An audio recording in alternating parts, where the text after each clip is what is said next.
മുഖ്യമന്ത്രിയുടെ ഇപ്പോൾ നമ്മൾ ഈ 31-ാം തീയതിയിലത്തെ കാര്യം മാത്രം, ആ ഹെലികോപ്റ്റർ യാത്രയെ കുറിച്ച് മാത്രമാണ് നമ്മൾ പറഞ്ഞത്.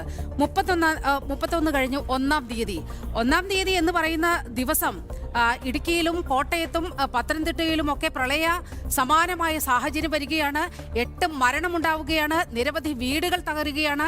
ദുരിതാശ്വാസ ക്യാമ്പുകളിൽ 5000-ഓളം പേരെങ്കിലും അന്ന് ദുരിതാശ്വാസ ക്യാമ്പുകളിൽ എത്തുന്ന ഒരു സാഹചര്യം ഉണ്ടായ ദിവസമാണ്. അന്നാണ് മുഖ്യമന്ത്രിയുടെ ചില പരിപാടികളെ കുറിച്ച് ഓർമ്മിപ്പിക്കേണ്ടത്. കാരണം ഇത്ര വലിയൊരു ദുരന്ത സാഹചര്യം സംസ്ഥാനത്ത് നിൽക്കുമ്പോൾ സാധാരണ മുഖ്യമന്ത്രിമാർ ചെയ്യുന്നത് അവരവരുടെ ഷെഡ്യൂൾഡ് പരിപാടി മാറ്റിവെക്കുകയാണ് ചെയ്യുന്നത്. അത് മാറ്റിവെച്ചുകൊണ്ട് അപ്രധാനമായ കാര്യങ്ങളെല്ലാം തന്നെ മാറ്റിവെച്ചുകൊണ്ട് ഈ ദുരിതാശ്വാസ പ്രവർത്തനത്തിന് നെടുംതൂണായി നിൽക്കുന്ന ആളാണ് മുഖ്യമന്ത്രി എന്ന് പറയുന്നത്.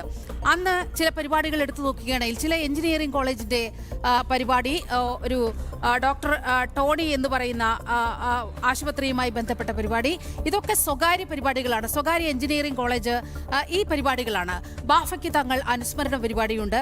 അന്നാണ് അദ്ദേഹം ഇത്ര പേർ ഈ സംസ്ഥാനത്ത് 8ഓളം പേർ മരിക്കുന്ന സാഹചര്യം ഉണ്ടാകുമ്പോൾ അപ്പോഴാണ് അദ്ദേഹം ഈ ഭക്ഷണം കഴിക്കാൻ പോകുന്നത്.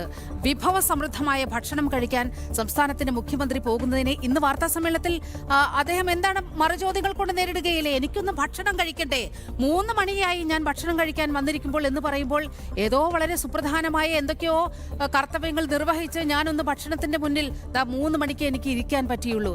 എത്ര ലാഘവത്തോടെയാണ് മുഖ്യമന്ത്രി ഈ കാര്യങ്ങൾ കാണുന്നത്. അതിന്റെ തൊട്ടുപിറകെ പിറ്റേ ദിവസം ജ്വല്ലറി ഉദ്ഘാടനം, 2-ാം തീയതി കൊച്ചിയിലെ ജ്വല്ലറി ഉദ്ഘാടനത്തിന് പോകുകയാണ്.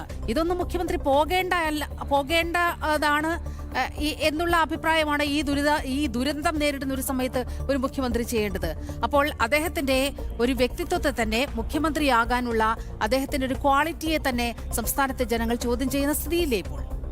തീർച്ചയായും മുഖ്യമന്ത്രി ആ സ്ഥാനത്ത്, കേരളത്തിൻ്റെ മുഖ്യമന്ത്രി വി.ഡി. സതീശൻ ആ സ്ഥാനത്തിരിക്കാൻ യോഗ്യനല്ല, അല്ലെങ്കിൽ അതിനുള്ള യാതൊരു കെൽപ്പും ആ വ്യക്തിക്കില്ല എന്നത് പല തവണയായി തെളിയിക്കുന്നുണ്ട്. നാട് മുഴുവൻ നീളെ നുണ പറയുന്നൊരു പരിപാടി, ഇത്തരത്തിലുള്ള പല കാര്യങ്ങളും അദ്ദേഹം നടത്തുന്നുണ്ട്. അദ്ദേഹത്തെ രാഷ്ട്രീയമായി ഇനി വിമർശിക്കാൻ ഞാൻ പോകുന്നില്ല. കാരണം അദ്ദേഹം ഒരു രാഷ്ട്രീയ പദവിയിലിരിക്കുന്നൊരു വ്യക്തിയാണ്, അതിനോട് ഉത്തരവാദിത്തമില്ലാത്തൊരു വ്യക്തിയുമാണ്. അതുകൊണ്ട് അദ്ദേഹത്തെ രാഷ്ട്രീയമായി വിമർശിക്കാൻ ഞാനില്ല. പക്ഷേ മറ്റൊരു പ്രധാന വിഷയമുണ്ട്. ഏറ്റവും നിർണായകമായ ഘടകം നീലിമ പറഞ്ഞത് തന്നെയാണ്. അതായത് ഒരു ദുരന്ത നിവാരണ വിദഗ്ധൻ, ഒരു ആഗോളതലത്തിൽ പ്രശസ്തനായ ഒരു ദുരന്ത നിവാരണ വിദഗ്ധൻ ഈ മുഖ്യമന്ത്രിയുടെ ആ പദവിയുടെയും ആ പദവിയുടെ പ്രത്യേകതയെയും കുറിച്ച് പറഞ്ഞൊരു കാര്യമുണ്ട്. തലസ്ഥാനത്ത് മുഖ്യമന്ത്രിയുടെ ഓഫീസിലിരിക്കുന്ന മുഖ്യമന്ത്രി അതിശക്തനാണ് ദുരന്തങ്ങൾ നേരിടാൻ. അതിശക്തനായ മനുഷ്യനാണ്. കാരണം അല്ലെങ്കിൽ പദവിയാണ്. എല്ലാ വിവരങ്ങളുടെയും കടിഞ്ഞാണ്, എല്ലാ വിവരങ്ങളുടെയും ചരടിൻ്റെ അറ്റം അവിടെ അദ്ദേഹത്തിൻ്റെ കസേരയ്ക്ക് ചുറ്റുമായി വരും. അതുപോലെ തന്നെ നമുക്ക് അറിയാവുന്നതാണ്, 2018 പ്രളയമുണ്ടായപ്പോൾ നാവികസേനയുടെ ആവശ്യമുണ്ടായിരുന്നു. വ്യോമസേന, പ്രജിത്തിനൊക്കെ നേരിട്ട് അറിയാവുന്ന കാര്യങ്ങളുണ്ടാവും അതിൽ. പിന്നെ വ്യോമസേന, കരസേനയ്ക്കും റെസ്ക്യൂ ഓപ്പറേഷൻസിൽ പ്രവർത്തനങ്ങളുണ്ട്. എല്ലാ തരത്തിലുള്ള സുരക്ഷാ സംവിധാനങ്ങൾ, ഈ സുരക്ഷാ സംവിധാനങ്ങളുടെയൊക്കെ ഒരു കോർഡിനേഷൻ ബോഡി, നാവിക ഉദ്യോഗസ്ഥർ നാവിക വേഷത്തിലും എയർഫോഴ്സ് ഉദ്യോഗസ്ഥർ അവരുടെ യൂണിഫോമിലും ഈ സെക്രട്ടേറിയറ്റിന് മുകളിൽ ഒരു നിലയിൽ അന്നത്തെ റവന്യൂ സെക്രട്ടറിയുടെ ഓഫീസിലെ ഒരു കോൺഫറൻസ് ടേബിളിന് ചുറ്റുമായി ഇരുന്നിരുന്നൊരു ദിവസം ഉണ്ടായിരുന്നു, ഒരു കാലം ഉണ്ടായിരുന്നു. അതായിരുന്നു അത് നേരിടാനുള്ള രീതി. കാരണം അങ്ങനെയാണ് നേരിടേണ്ടത്. ഇന്ന് നമുക്ക് മനസ്സിലാക്കാൻ സാധിക്കുന്നുണ്ട്, ഒക്ടോബറിലാണ്, അതായത് 2017 ഒക്ടോബറിലാണ് സിവിൽ ഡിഫൻസ് ഫോഴ്സ് എന്ന് പറയുന്ന സംവിധാനം നിലവിൽ വരുന്നത്. അതിലേക്ക് ആളുകളെ റിക്രൂട്ട് ചെയ്യുകയൊക്കെ ചെയ്യുന്നത്. അവിടുന്ന് തുടങ്ങുന്നുണ്ട് ഈ സിവിൽ ഡിഫൻസ് ഫോഴ്സ് എന്ന് പറയുന്ന സംവിധാനത്തെ അറേഞ്ച് ചെയ്യുന്നിടത്തുനിന്ന് തുടങ്ങുന്നുണ്ട് ഈ കേരളം മുഴുവൻ മഹാപ്രളയം ഉണ്ടായപ്പോൾ ഇന്നോവേറ്റീവായ രീതിയിൽ വഞ്ചികൾ എത്തിയത്, തീരപ്രദേശത്ത് നിന്ന് വഞ്ചികൾ എത്തി. അവരെ നമിച്ചുകൊണ്ട് മാത്രമേ നമ്മൾ ഈ ചർച്ച ചെയ്യാവൂ എന്ന നിർബന്ധം എനിക്കുണ്ട്. കാരണം ഈ മീൻപിടുത്ത തൊഴിലാളികൾ വഞ്ചിയുമായി എത്തി രക്ഷിച്ചെടുത്ത ജീവനുകളാണ് കേരളം എന്ന് ഊന്നി പറഞ്ഞുകൊണ്ട് മാത്രമാണ് നമ്മൾ ആ വിഷയത്തിൽ ഇടപെടേണ്ടത്. നമ്മൾ നേരിട്ട് കണ്ടതുമാണ്. ഇന്ന് എത്ര ബോട്ട് വന്നു, ഹെലികോപ്റ്റർ എത്തിയിട്ട് അതിന്റെ ആവശ്യമില്ല. ന്യായീകരിക്കരുത്. മുഖ്യമന്ത്രി എവിടെ പോയിരുന്നു? 483 മരിച്ചപ്പോ അന്ന് അശക്തനായിരുന്നു മുഖ്യമന്ത്രി. അന്ന് മുഖ്യമന്ത്രി അവിടെ എത്ര ദിവസം പ്രളയം, എത്ര ദിവസം പ്രളയം രാവിലെ ബോട്ട് എടുത്തോണ്ട് ആളുകളെ പിടിക്കാൻ പോകുന്നത് വെറുതെ രാഷ്ട്രീയപരമായ അന്ധത 3 പേരും കൂടെ പറയാതെ വെറുതെ രാഷ്ട്രീയപരമായ അന്ധത ആർക്കാ മൂത്തത്? CPM സൈബർ സഹാക്കന്മാർ ഫേസ്ബുക്കിൽ അടിച്ചിരുന്ന സാധനങ്ങളാണ് നിങ്ങൾ ഇവിടെ ഇരുന്ന് പറയുന്നത്.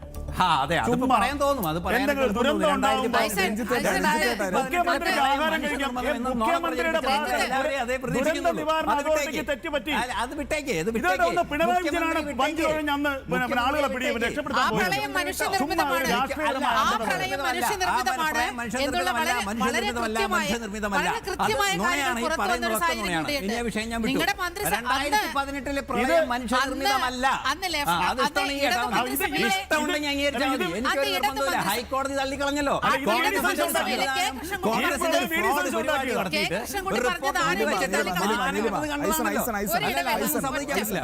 എന്റെ സമയത്തിനിടയിൽ ഇടിച്ചു കയറിയിട്ട് അനാവശ്യം വിളിച്ചു പറഞ്ഞിട്ട് എന്റെ സമയം മോഷ്ടിച്ചെടുക്കാൻ ഞാൻ സമ്മതിക്കില്ല. 2018 പ്രളയം മനുഷ്യനിർമ്മിതമാണെന്ന് പറഞ്ഞത് നിങ്ങളാണ്.